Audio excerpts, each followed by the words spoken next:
আসতে রাধা গোবিন্দকে শয়নে দিয়ে এক গোপী আর এক গোপীকে বলছে, ওরে দেখ দেখ রাধা গোবিন্দ কেমন যুগলে শয়নে আছে, ওরে চুপি চুপি কথা বল, জানো না রাধা গোবিন্দের সুখ নিশি ভেঙে যাবে, সুখ নিদ্রা ভেঙে যাবে। তাই চুপি চুপি কয়ো কথা, রায় যেন জাগে না, রায় যেন জাগে না, মোর শ্যাম যেন জাগে।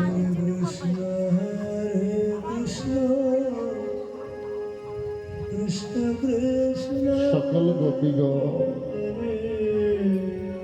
রাধা গোবিন্দের যুগল চরণ দর্শন করে বলছে, আরে রাম রাম শুধু এ জন্মে নয়,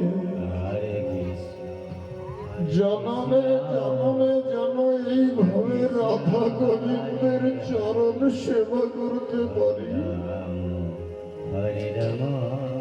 আমাদের জন্ম যেন ধন্য করতে পারি। হরে হরে কৃষ্ণ আমার যেগুলো চরণ কৃষ্ণ কৃষ্ণ হরে হরে রাম। আর কোনদিন হয়তো দর্শন পাবো কি না রাধা গোবিন্দ।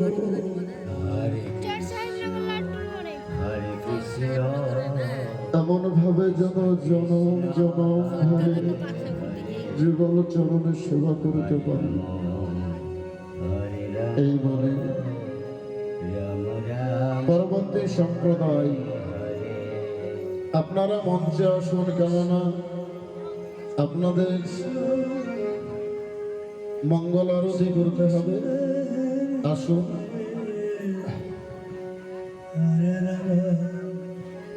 তাই সকল গোপীগণ রাধা গোবিন্দকে নিজ নিজ হৃদয় মন্দিরে স্থাপন করলেন।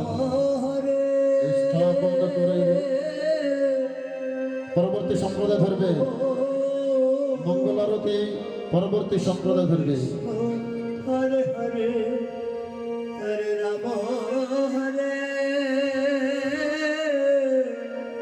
রাম, এখানে রাম রাম হরে হরে হরে।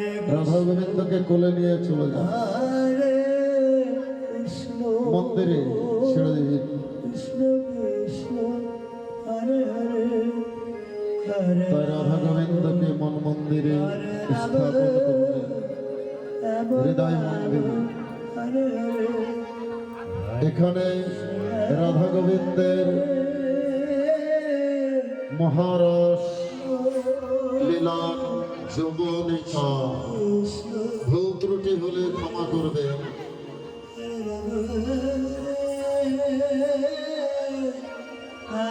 বিদায় বেলায়, বিদায় রজনীতে রাধা গোবিন্দ সম্প্রদায়ের পক্ষ থেকে জানিয়ে গেলাম ভক্তির প্রণাম। বিদায়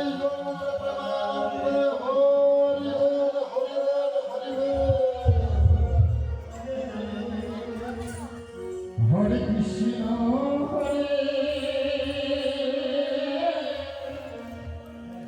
কৃষ্ণ।